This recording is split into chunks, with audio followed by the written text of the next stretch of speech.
ಇದು ನನ್ನ ಅಜ್ಜಿ ಮನೆ. ನೋಡಿದ ತಕ್ಷಣ ಅನ್ನಿಸ್ಬೋದು ಏನಪ್ಪ ಹಿಂಗಿದೆ ಮನೆ ಅಂತ. ಆದರೆ ಯಾವ ಅರಮನೆಗೂ ಕಮ್ಮಿ ಇಲ್ಲ. ನಾನು ಚಿಕ್ಕವಳಿರ್ಬೇಕಾದ್ರೆ ನನ್ನ ಅಜ್ಜಿ ತಾತನ ಜೊತೆನೇ ಬೆಳೆದಿದ್ದು. ನನ್ನ ತಾತನ ಜೊತೆ ಕಳೆದಿದ್ದ ಆ ನೆನಪುಗಳು ನನಗೆ ಈಗಲೂ ಇದೆ. ಬೆಳಕಿಡ್ಕೊಂಡವನಿ ಕಾಣಲ್ಲ ನಿಂಗ ಅಂತ.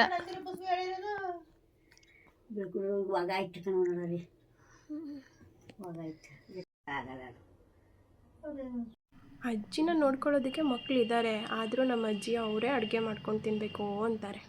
ತುಂಬ ಹಳೇ ಫೋಟೋ ಹೇಗಿದೆ, ಇವಾಗ ರೀಸೆಂಟಾಗಿ ಹೊಸ ಫೋಟೋ ತೊಗೊಬಂದು ಇಟ್ಕೊಂಡೈತೆ. ನಾನು ನನ್ನ ಅಜ್ಜಿ ಮನೆಗೆ ಹೋಗೋದು ವರ್ಷಕ್ಕೋ 6 ತಿಂಗಳಿಗೋ ಒಂದು ಸರಿ. ಆದರೆ ಅಲ್ಲಿ ಸಿಗೋ ಆ ಪ್ರೀತಿಗೆ ಖಂಡಿತವಾಗ್ಲೂ ಬೆಲೆ ಕಟ್ಟೋಕ್ಕಾಗಲ್ಲ. ಈಗಲೂ ಕೂಡ ನನ್ನ ಅತ್ತೆ ಮಾವ ನನ್ನನ್ನು ಅಷ್ಟೇ ಪ್ರೀತಿ ಮಾಡಿ. ನೀನು ಯಾಕೆ ಕೆಳಗಡೆ ಕೂತಿದ್ಯಾ? ಮೇಲೆ ಕೂತ್ಕೋ. ಯಾಕೆ ಅದು ಯಾಕೆ ಅಂತ ಅಳಿಮಯ್ಯ ಅವರೇ ಅಂತ ಅಲ್ವಾ? ಈ ವಯಸ್ಸಲ್ಲಿ ಅಳಿನ್ಗೆ ಎಷ್ಟು ಗೌರವ ಕೊಡ್ತೀಯಲ್ಲವ?